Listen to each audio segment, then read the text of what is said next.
I'm really honored to have the Enphase team down here today.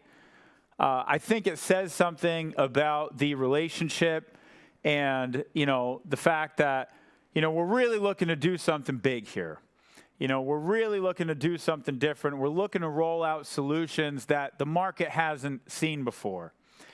And personally, I'm just extraordinarily excited. And we were just discussing even, right off stage before we were coming on here that sometimes there used to be examples when it was, Puerto Rico or somewhere else. And now it's all over the country. Texas, California, Puerto Rico, all over. Our grid is experiencing real challenges, real failure, real breakdown.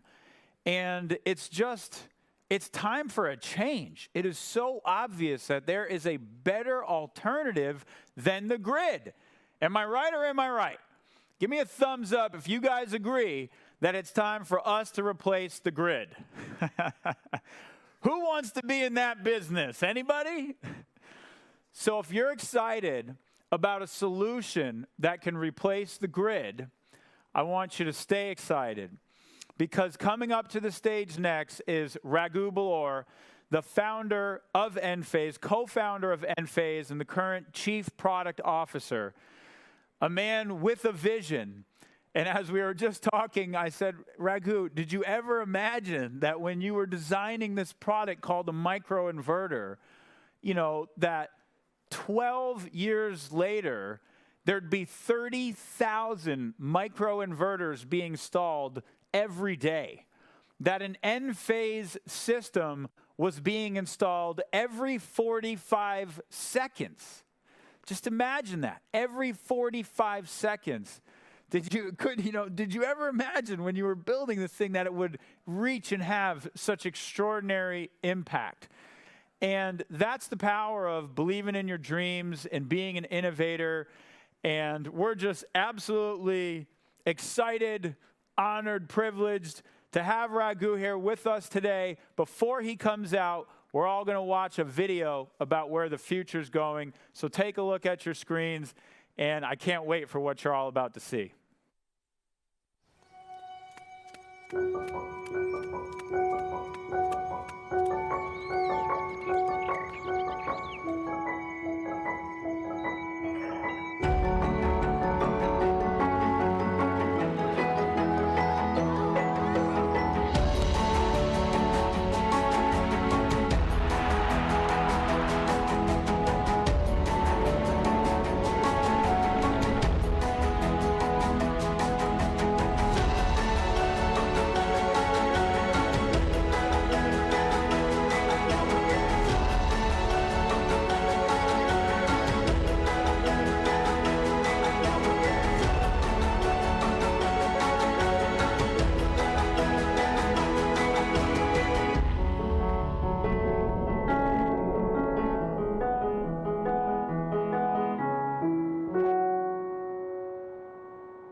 Good morning.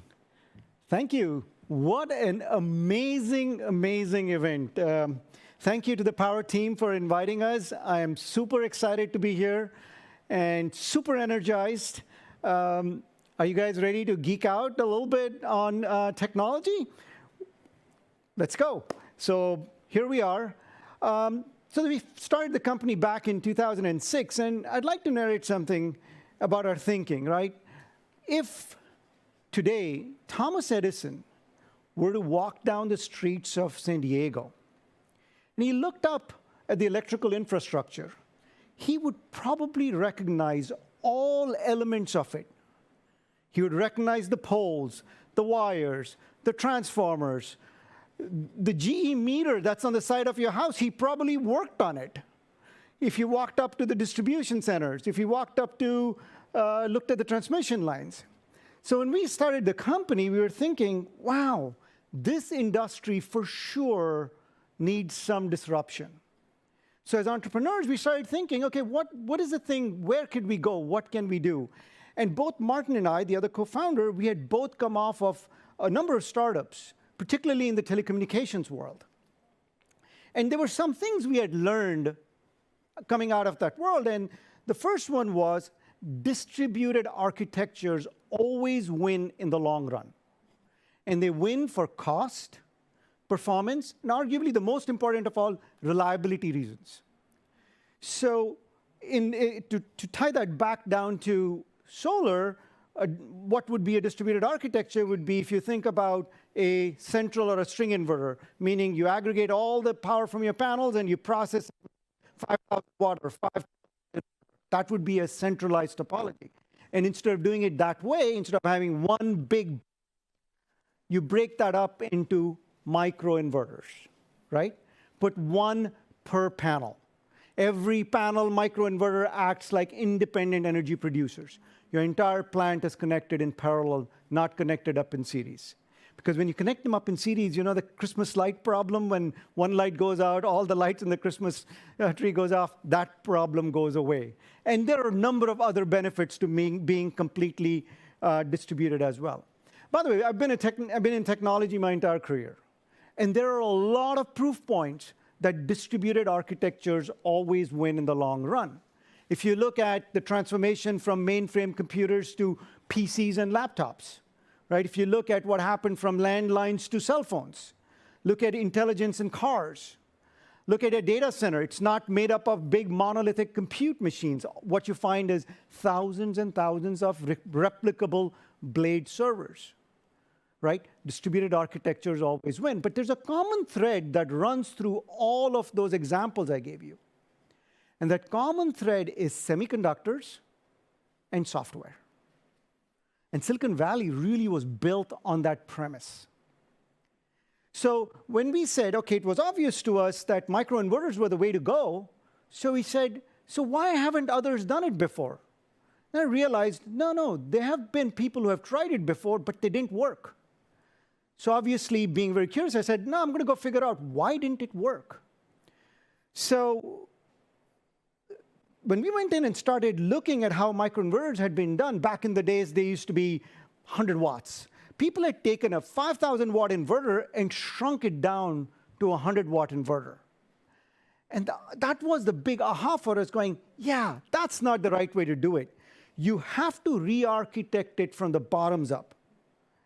And if you take a page out of history, follow the same playbook, digitize it, build your own custom chip, build your own custom silicon, and put a lot of software around it.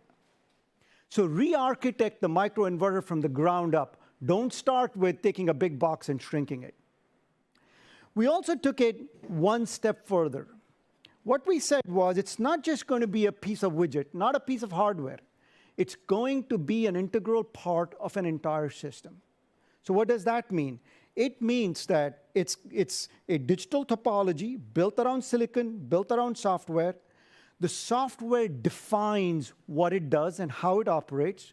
We embed full bidirectional communication into it so the device can talk to our system and the system can talk to those devices. So full bidirectional communications, a gateway, and a big data cloud service that can provide an extremely rich experience to the homeowner. You know, at the time when we were doing all of those things, we were thinking, wow, that's cool, right? But history was going to tell us something different. And that was what, when I look back in hindsight, some of those decisions that we made were amazingly right. And for that, I just think that luck played a major role. So coming back to distributed architectures, it means what you do is push more and more intelligence deeper and deeper into the network. So these endpoints, in our case, the microinverter, makes a lot of decisions autonomously. There's extremely intelligent devices. They all communicate. They're all hyper-networked, not just per home. So you may have 20 microinverters per home because you got 20 panels. But homes are also networked and hyper-connected with each other. Right? So what was cool to begin with, a full microinverter system built around hardware and software, we followed something very similar to what Apple had done with the iPhone, right? If you look at your iPhone, it's actually an extremely sophisticated piece of hardware. It's got its own silicon. Apple makes its own chip. But where does the magic happen? The magic happens in the software that runs that device. It's a fully adaptable piece of hardware.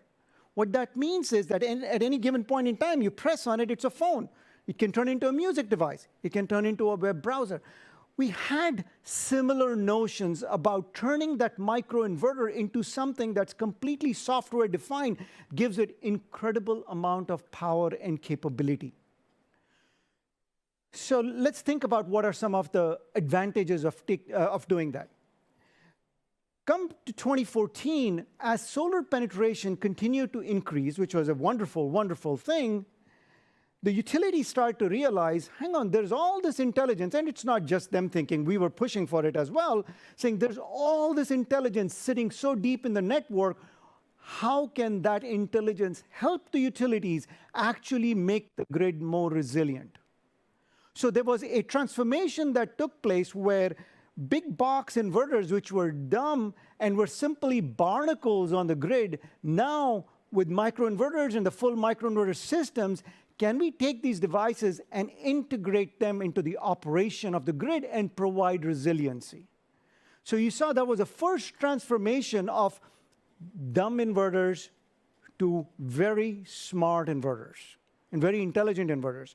But that is actually a precursor to thinking about the future. What I mean by that is the following.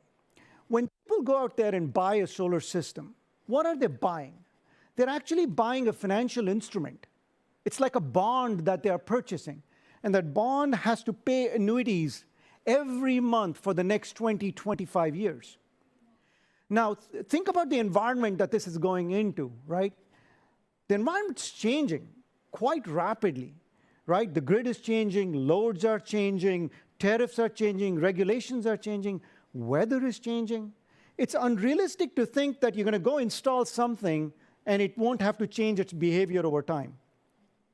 That's what I mean by the approach of taking a piece of very sophisticated hardware and making magic happen with software. Because one of the things that you can do with software is you can adapt the behavior of the device over time, right? Especially if that device is an integral part of a system which includes communication and software. Cannot tell you how many times we have been in situations where we have seen that the operating environment has changed and we have had to push software remotely and change the behavior of the device. So that construct of a software-defined device with amazing communications and software is paying dividends even today. So the transformation from dumb inverters to very intelligent inverters, rich customer experience, that thinking that we started with back in 2006 is continuing to be applicable even today. So let's go by the numbers, right? Let's look at what we have accomplished thus far, right? For the first year, we did about 15,000 micros. I think that's what we shipped. Today, we have shipped 32 million microinverters to date. We are installed in about 1.3, 1.4 million homes worldwide, right? We have over 300 patents. We have 8 generations of these devices that we have built.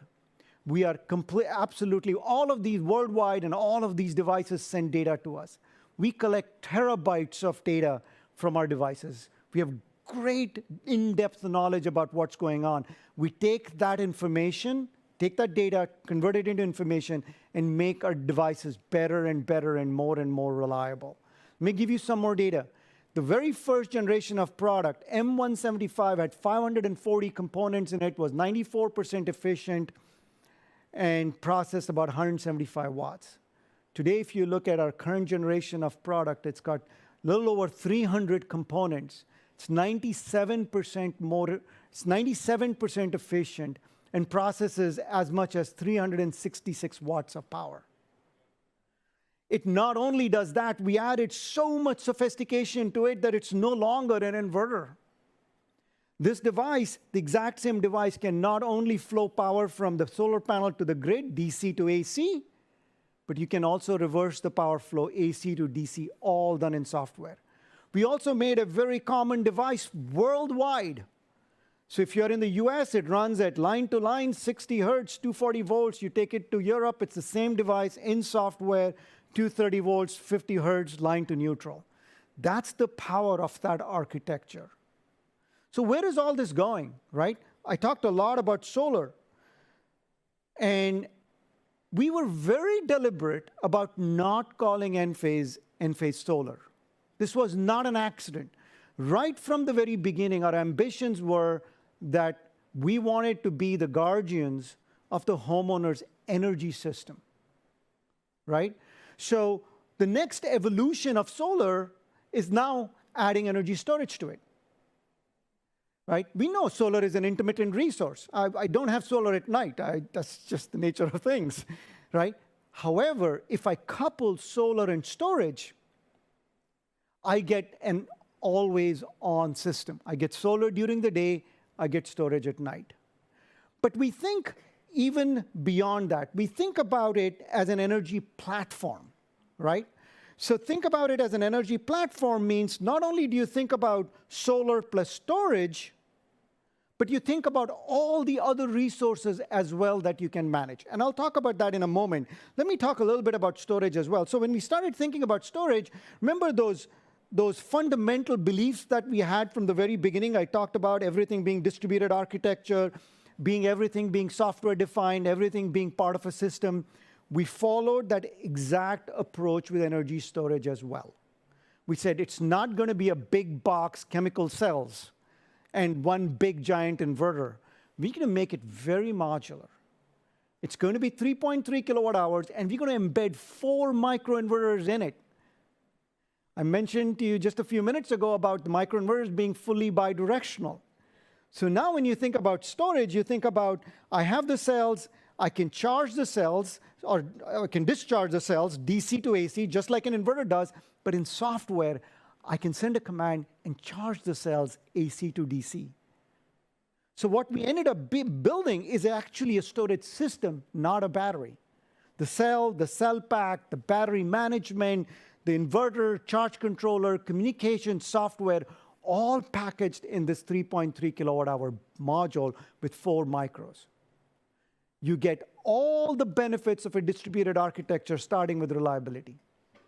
So now you can build pretty much any size system you want, whether that is, I have, for example, 10 kilowatt hours. Somebody has a bigger home, they may need 20 kilowatt hours. Somebody may need 16 kilowatt hours because they have different energy needs. Or you can start with 10, and a couple of years down the road, you can come back and add some more. That's the beauty of that architecture, of that storage architecture. And Dave's going to talk about some really exciting things about what we have done with energy storage. But now let me come back to that notion of being the energy guardian of the home. Think about it as a complete platform. Today, we're thinking about solar and storage. But really, the third important element of it is consumption. We want to manage people's consumption as well to deliver the best experience possible. But what's beyond that, right? We want to think about not just solar storage, your consumption, but also other resources such as fuel cells, generators, EV, and the grid. We suddenly have democratized the entire energy in your home. The grid's not the boss anymore. It's just another resource. And so we built this technology called Ensemble.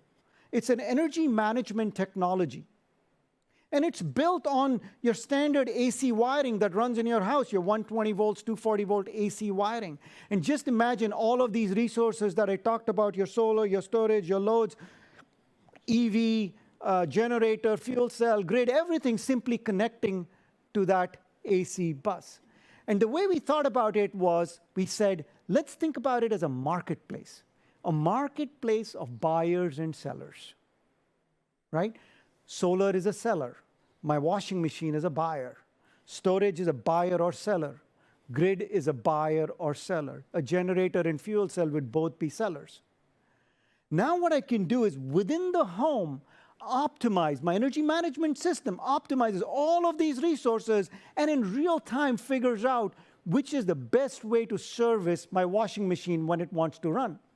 Obviously, when I think about it, solar is the freest electron for me to use, so I always default to that, unless if it's at night, then I may choose, should I discharge my battery or should I do it from the grid? And all of that beautiful engine runs in the back. Incredible amount of sophistication, all hidden.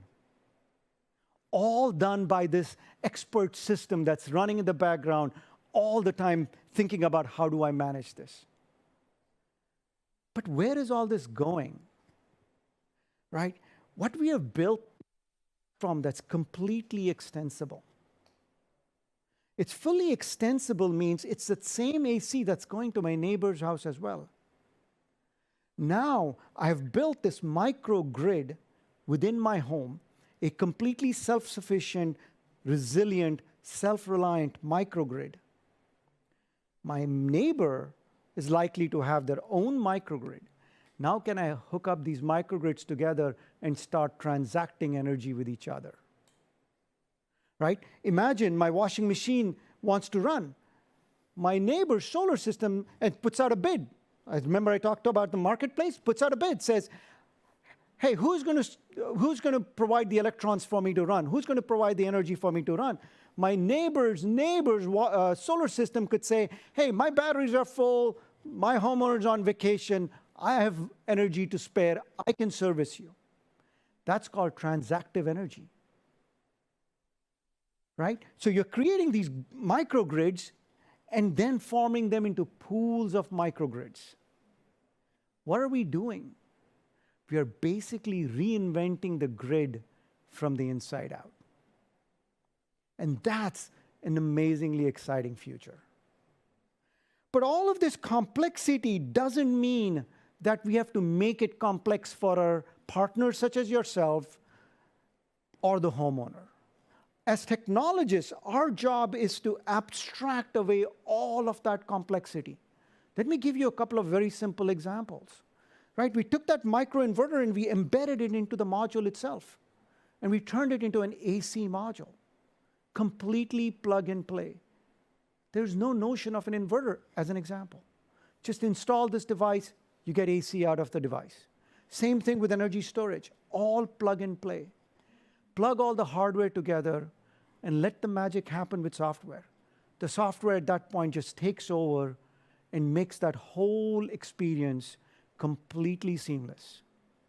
And by providing that platform, that energy management platform, it also means that you continue a deep and engaging relationship with that homeowner for 20 plus years, because you can keep going back to them and going, I started you off with solar and storage. You're their trusted partner. They trust in you and they go, hey, come back and say, hey, why don't I add a fuel cell 2 years from now?